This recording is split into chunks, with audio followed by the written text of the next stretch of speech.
যায় বংশী বদন, সঙ্গে যে যায় ভাগ্নে মদন। হাট বসেছে শুক্রবারে, বক্সিগঞ্জে পদ্মা পাড়ি। জিনিসপত্র জুটিয়ে এনে গ্রামের মানুষ বেচে কেনে। উচ্ছে বেগুন পটল মূলো, বেতের বোনা ধামা কুলো। সর্ষে ছোলা ময়দা আটা, শীতের ব্যাপার নকশা কাটা। ঝাঁঝরি করা বেরি হাতা, শহর থেকে সস্তা ছাতা।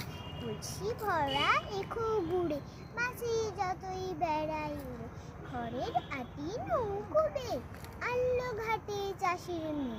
অন্ধ কানাই পথের পরে, গান শুনিয়ে ভিক্ষে করে। গ্রামের ছেলে স্নানের ঘাটে জল ছিটিয়ে সাঁতার কাটে। নমস্কার।